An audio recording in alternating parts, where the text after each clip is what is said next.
రఘుపతి గారు మన మధ్య లేకపోవడం చాలా బాధాకరంగా ఉంది. మిమ్మల్ని ఎలా ఓదార్చాలో తెలియట్లేదు. ఇంద్రజ గారు, పల్లవి తల్లి లేని పిల్ల. ఇన్ని రోజులు తండ్రే తల్లిలా పల్లవికి ఏం కావాలో అన్ని సమకూర్చారు. ఇప్పుడు తండ్రి కూడా దూరం అయిపోయాడు. తాతగారున్నా ఇప్పుడు మీరే పల్లవిని తల్లిలా చూసుకోవాలి.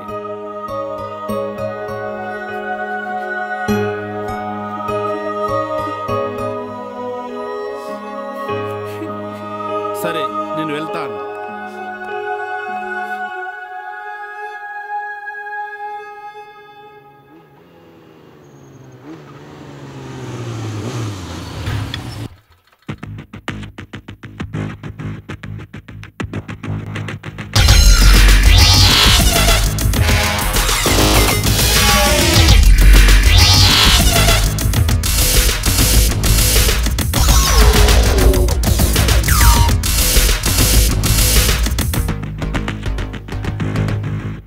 హలో,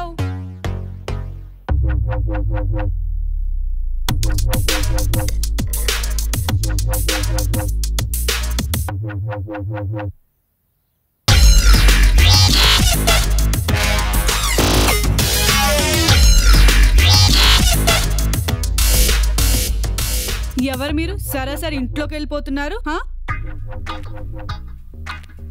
మర్యాదగా నీ పిలుపు బాగుంది. నువ్వు బాగున్నావు.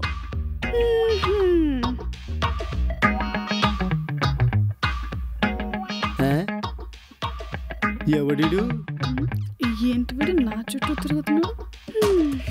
వస్తున్నా ఉండు. నిజంగానే బాగున్నావు.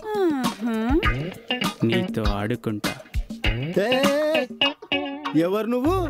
ఏదో ఆడుకుంటా పాడుకుంటా అని చెప్పి ఏదేదో మాట్లాడేస్తున్నావు. ఇంతకీ నువ్వెవరో? ఈ ఇంటి పనోడ్ని. అబ్బో, ఈ ఇంటి ఓనర్ అన్నట్టు గొప్పగా చెప్పుకున్నావే. అయినా పనోడ్లా ఉండు. ఒక గెస్ట్ ని మీ ఓనర్ కూతురుతో మాట్లాడేటప్పుడు పనోడివి కొద్ది దూరంగా ఉండి మాట్లాడి నేర్చుకో. ఆమె నా కూతురు, నేను ఆమె తండ్రిని. అందుకే బాధ్యతతో మాట్లాడుతున్నా. నువ్వే కొంచెం దూరం ఉండి మాట్లాడు. దేవుడా, ఇతనికి ఇంత అందమైన కూతుర్నిచ్చావా?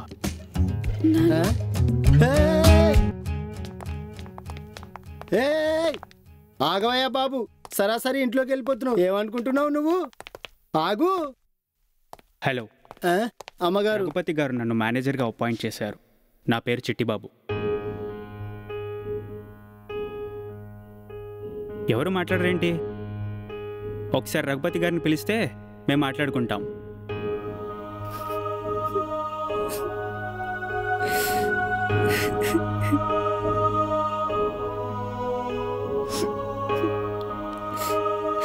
ఓ సారీ, ఈ మధ్య నాతో ఫోన్లో మాట్లాడారు. ఇంతలో ఇలా మరి నేను.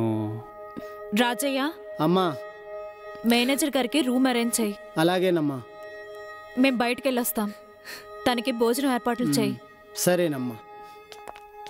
రండి బాబు, రండి. పదండి.